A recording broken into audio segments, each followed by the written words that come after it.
Respected subject teacher and my dear friends, a very warm good morning to all of you. Today we will be discussing about the Bhagavad Gita.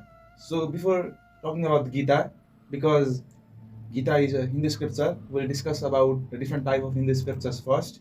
So let us Google it here. So Hindu scriptures, they are broadly classified into two different categories. The first one being Shruti. So Shruti is a Sanskrit word, and if we translate that to English, it literally translates to herd. Yeah, Heard, herd. So Shrutis are basically the fundamental truths of the universe. No one wrote it, and no one derived it from anywhere else. It is said that the rishis and munis of the ancient Indian civilization meditated and realized the ultimate truth, and later on Vedvyas compiled all those truth in the four Vedas, which we know nowadays as the Rig Veda, Yathur Samya Veda, and all.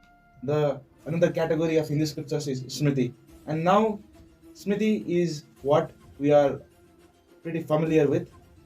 If you are not able to grasp the concept of Smriti, just remember Ramayana, Mahabharata, and the Upanishads. So, Smriti, if you translate it from Sanskrit to English, it means memory. So, quite contrary to Shruti, Smriti is actually written and edited through different historical accounts and personalities. So, it was passed on from generation to generation, and as I said previously, the example of Shrutis are the Puranas, the Ramayana, the Mahabharata, the Dharma Shastras, and so on. Would you like to answer which category does Bhagavad Gita fall into? And yeah, here are some images of different sort of Hindu scriptures. And what is Gita?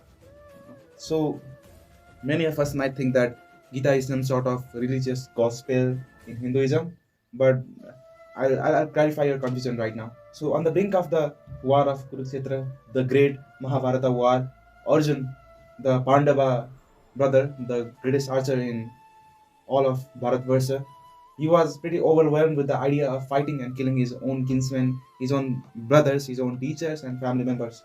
So, Krishna, as we know, who is the avatar of the Lord Vishnu himself, the embodied version of God himself, he is Antaryami, he knows everything. So, Gita is basically the conversation between the Sarathi, Krishna, and the Parth, Arjun, about the different fundamental aspects of this life.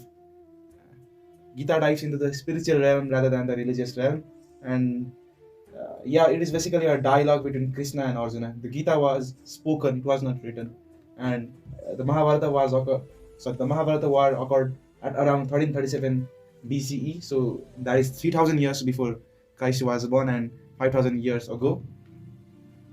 And who wrote Gita? So Gita was spoken by Lord Krishna, and later on Ved Vyas, he wrote Gita along with the help of Lord Ganesha. And the exact date is pretty debatable, but some scholars often accept the date to range around 5th century to 2nd century BCE.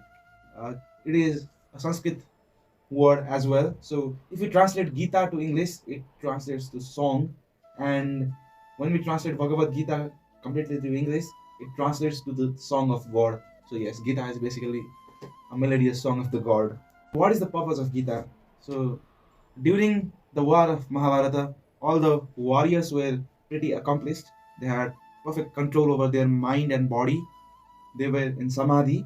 So many of us have heard about yogis. So did you know that Arjun was a yogi as well? Yeah, the same warrior Arjun. We often misinterpret yogi as a person who wears a saffron, turban, yes, such kind of outfit. But a yogi is actually a person who has attained samadhi. He's a person who has perfect control over his brain, his five senses, the indriyas. So yeah, we can say that Arjuna was a yogi. So what was the reason for Krishna to educate such a person who had already perfect mastery over his mind and body? So as we know, Lord Krishna is the Antaryami. He knew what was about to happen to the upcoming generation. He knew that the upcoming generation will be indulged in lust, entertainment, and they will sacrifice dharma and walk on the path of adharma. Now, I might sound like some pastor advertising Hinduism, but please have some patience. So, Gita was actually spoken by Krishna, not for Arjun, but also as a guidance for the upcoming generation. Yes, Gita was basically spoken for you and me and normal people like us living in this age of adharma. If you are a fan of self-help books, then in your language, Gita is the dad of all self-help books. It basically is a guideline on life. It is basically how to live life. So if you are feeling broken or under accomplished in life, Gita is your way. So what is the modern relevance of the Bhagavad Gita? This 5,000-year-old text. What is the relevance of this scripture? So we'll dive right into it from the examples of different scientific personalities who read Bhagavad Gita. So if you go and ask Albert Einstein, he will say that whenever I read the Bhagavad Gita and reflect about how God created this universe, everything seems so superfluous. And this is what Erwin Schrödinger has to say. If you don't know him, he's one of the greatest quantum theoretical physicists in the history of science. He existed around the same timeline as Einstein in the 20th century. And you might as well know the famous Schrodinger's cat equation. Yes, the same Schrodinger. So he said that the Bhagavad Gita is the most beautiful philosophical song existing in any known tongue. Now, this itself is indeed a very beautiful quote. Most beautiful philosophical song existing in any known tongue. This is what Schrodinger has to say about the Gita. And Niels Bohr, you might know him as the guy behind the Bohr's atomic model. So what did he have to say about Bhagavad Gita? Actually, he didn't say specifically about Bhagavad Gita, but he did say about Upanishads. So as you can see, he said, whenever I have questions, I go to the Upanishads to ask questions. So yeah, such great scientist relying on Hindu scriptures for guidance, not only for the spiritual guidance, but for the scientific ones as well. And did you know that before the revolution in science during the 19th and 20th century, the concept of atom was already there in Hinduism. The concept of gravity was always there in our Purans and scriptures. And Oppenheimer, you might know him as the father of the atom bomb. And recently, a movie was released on his life, and I don't think that I'll need to say what Oppenheimer had said about Bhagavad Gita. So after experiencing the blast of the biggest weapon of destruction ever created by human, this is what Oppenheimer had to say. Now I am become death, the destroyer of the worlds. And Will Smith, the Oscar-winning actor, might have as well watched some of his movies as well. So he says that I finished reading 90% of the Gita, and my inner Arjuna is being channeled. So what Will Smith is trying to make sense of is that Arjuna was a beacon of focus, and Will Smith actually loves that. So I've compiled 4 major lessons from the Bhagavad Gita, which I'll be talking about right now. This is the main attraction of my presentation today, so please pay keen attention. So this is literally a translation of the slokas from the Bhagavad Gita in English, so I'll read it aloud to you. Krishna said to Arjuna, your right is to perform your duties only, but never to the fruits thereof. Do not be motivated by the fruits of action and never develop an attachment to inaction. So this lesson right here is the perfect one for students like us. I've seen some of my friends who are pretty sure that they fail in the exams and they don't try to even study. They don't even try. So I'll try to read this lesson with our course material. So our duty is just to study. We do not have control over our results. And whenever we are motivated by the fruits of our actions, whenever we focus on the result too much, and whenever we develop attachment to inaction, means whenever we procrastinate, that means that we'll never actually be never actually be able to achieve our goals. So yeah, this might seem pretty superficial to you right now, but if you actually look at it, this quote is probably the most important teaching from the Bhagavad Gita. And similarly, the second lesson is about setting an example. Whatever action is performed by a great man, common men follow his footsteps. And whatever standards he sets by exemplary acts, all the world pursues.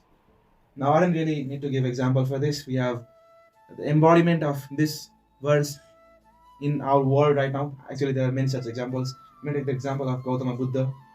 He set the example of being a sadhu, a yogi, a renunci, and an enlightened aesthetic. So we have to set example for others, especially for the juniors. You might notice that when we do something immoral, when we do something that we're not supposed to do, then our younger brothers and sisters, because they are so naive, they follow our footsteps and try to copy us, and that may not be too well for them. So, whatever we do, we should not keep such a small thought as if I'm just doing this thing for me. We should always try to set an example. Imagine if there were no role models in society. Imagine if all of the men we know were not actually real men. So what I'm trying to make sense of is that try to set an example. When you set an example, you become a great man, and all the common men follow your footsteps. And similarly, another lesson is pretty relevant in our society. So Arjuna being sad about not being happy all the times questions Krishna about the appearance of happiness and sadness. And many times in our life, in morning we are pretty joyful, we are pretty cheerful, but when it is the evening, we get distressed by all the hustles and bustles of life. We tend to be depressed. And if I'm not wrong, depression is probably the biggest medical issue of our generation right now. And this is what Krishna had to say about happiness and sadness. The appearance of happiness and distress and their disappearance are like the cycle of winter and summer. They arise from sense perception, O scion of Bharata, and one must learn to tolerate them without being disturbed. Now, for normal teenagers like you and me, it is really difficult to have mastery over our senses. It is really difficult to accept our failures, our sadness, and be in a state of mind like that of a yogi. But even though we might never be able to achieve that state of mind where you are not disturbed by happiness and distress, as they say in Nepali, Sukhama namatinu, dukhama naatinu. This is what Krishna is trying to make sense of. You don't have to be a yogi to take control of your life, but all you have to be is aware that happiness and sadness, they're pretty like winter and summer. It is an endless cycle, and there is no life where there is always flowers of happiness, and there is no life where there is always seeds of sorrow. And finally, the last one, hell has three gates: lust, anger, and greed. One must learn to control their senses. And don't take it literally. I'm not trying to say that there is a Swarga and a Narga. What I'm trying to make sense of is that hell, what does hell mean here? It has a deep metaphorical meaning. Hell actually means the hell you create in your life by yourself.